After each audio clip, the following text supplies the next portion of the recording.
Why Kevin McCarthy can't do his job. The Speaker of the House is the only congressional officer mentioned in the Constitution, other than a temporary Senate officer to preside when the Vice President can't. The Speaker's job isn't defined, but surely it includes passing legislation that keeps the federal government running. But Kevin McCarthy, the current Speaker, isn't doing that job. Indeed, at this point it's hard to see how he can pass any bill maintaining federal funding, let alone one the Senate, controlled by Democrats, will agree to.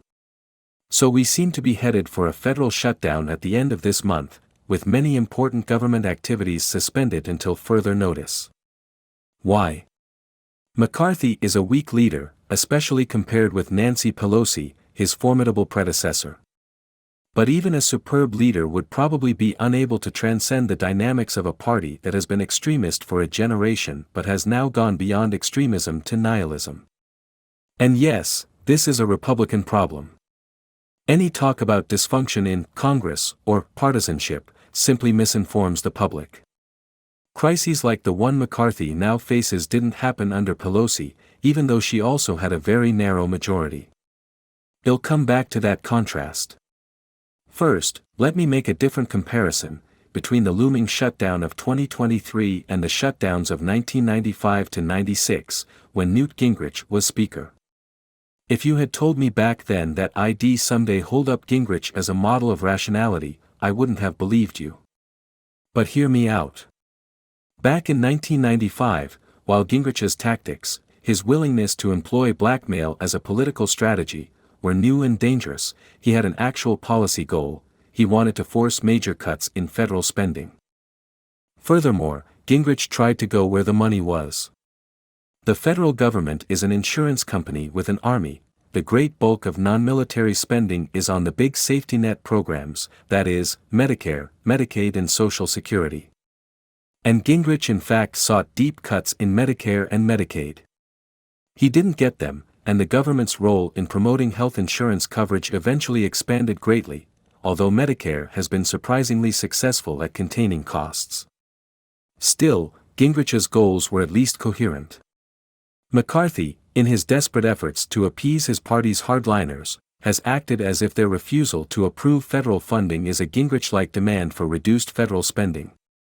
He tried to pass a continuing resolution, a bill that would temporarily keep the money flowing, that involved deep cuts to certain parts of the federal government. But there are three notable aspects to this attempt. First, even if he had managed to pass that resolution, it would have been dead on arrival in the Senate. Second, unlike Gingrich back then, McCarthy tried to go where the money isn't, slashing non-military discretionary spending. That's a fairly small part of the federal budget. It's also a spending category that has already been subject to more than a decade of austerity, ever since President Barack Obama made concessions to Republicans during the debt ceiling confrontation of 2011. There just isn't any significant blood to be gotten out of this stone. Finally, even this extreme proposal wasn't extreme enough for Republican hardliners. I liked what one representative told Politico: some of these folks would vote against the Bible because there's not enough Jesus in it. The point is that the party's right wing isn't actually interested in governing, it's all about posturing, and the budget fight is a temper tantrum rather than a policy dispute. If the GOP were anything like a normal party, McCarthy would give up on the right-wingers, gather up the saner Republican representatives, it would be misleading to call them moderates, and make a deal with Democrats.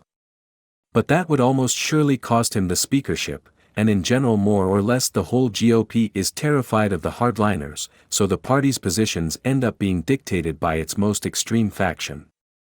As I said, all of this is very different from what happens on the other side of the aisle. You still sometimes see analyses that treat Democrats on the left and Republicans on the right as equivalent, but they're nothing alike.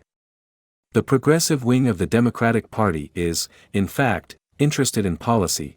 It tries to push the party's leadership in its direction, but it's willing to take what it can get. That's why Pelosi, with only a narrow majority during Biden's first 2 years, was nonetheless able to get enacted landmark bills on infrastructure, climate and technology, while McCarthy can't even keep the government running. Now, a protracted shutdown would be highly disruptive, and if past confrontations are a guide, the public would blame Republicans, which is what led Gingrich to back down in the 1990s. But it's not clear that McCarthy, or whoever replaces him if he's overthrown, would be willing or even able to make a deal that reopens the government. How does this end?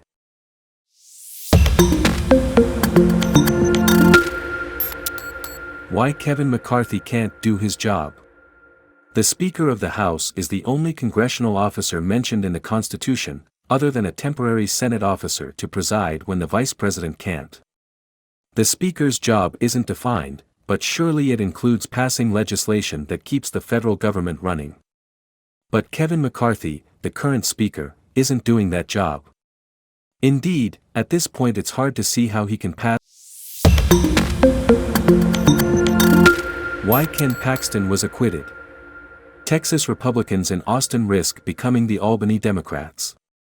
One-party dominance in a democracy means the main political debates occur in the ruling party, including personal political feuds. That explains the overwhelming decision by Republicans in the Texas State Senate on Saturday to acquit Texas Attorney General Ken Paxton on 16 articles of impeachment filed by the Republican Texas House. Mr. Paxton's defenders are spinning that he was saved by a populist national conservative groundswell to put an end to the Bush era in Texas. What a joke. There is no longer a Bush era in Texas or anywhere else. George P. Bush, Jeb Bush's son, lost to Mr. Paxton in the 2022 primary for AG. What really happened Saturday is that Lieutenant Governor Dan Patrick, who runs the state Senate, chose to rescue Mr. Paxton in a rebuke to his rival, House Speaker Dade Phelan. All politics is very local here. We wrote at the beginning of the Senate trial that Mr. Patrick looked like he might examine the evidence with an open mind. He had kept quiet during the House debate. But we were wrong. It's now obvious the fix was in from the start and that Mr. Patrick lobbied his fellow GOP senators to unite against the House articles of impeachment. Only 2 GOP senators voted to convict Mr. Paxton, and one of them is 78-year-old Robert Nichols, an independent-minded committee chairman. Mr. Patrick's bias was on display immediately after the Senate trial ended when he blamed it all in highly personal fashion on Mr. Phelan. The Speaker and his team rammed through the first impeachment of a statewide elected official in Texas in over 100 years while paying no attention to the precedent, Mr. Patrick said. He added that the impeachment should never have happened and that he would move to rewrite the state constitution so it doesn't happen like this again. Mr. Patrick also went on the attack against Mr. Phelan, calling for a full audit of all taxpayer money spent by the House from the beginning of their investigation in March to today. It's revealing that Mr. Patrick's statement dealt entirely with the impeachment process, not with Mr. Paxton's behavior. The Texas House impeachment did happen relatively fast, but it came after months of investigation and with compelling evidence. Mr. Paxton triggered the probe by seeking $3.3 million from the legislature to settle a lawsuit brought by whistleblowers on his staff alarmed by Mr. Paxton's dealings with real estate developer and campaign donor Nate Paul. The House voted 121 to 23 in favor of impeachment, with 60 Republicans in the majority. The acquittal is perhaps a satisfying victory for Mr. Patrick over his House rival, but it may not play out so well for Texas Republicans in the longer run. A federal investigation into Mr. Paxton is continuing amid reports that a grand jury has been impaneled. One-party rule has often led to abuses of unchecked power and corruption in U.S. state governments, as we've learned in Albany, Springfield and Trenton. If voters draw that lesson from Mr. Paxton's acquittal, the GOP's political dominance could be in jeopardy as Texas demographics change. Texas voters still lean right, but evidence of corruption can overcome ideology when the party in power dismisses it as unimportant. A precedent worth noting is when lobbyist Jack Abramoff and aides to then-Majority Leader Tom DeLay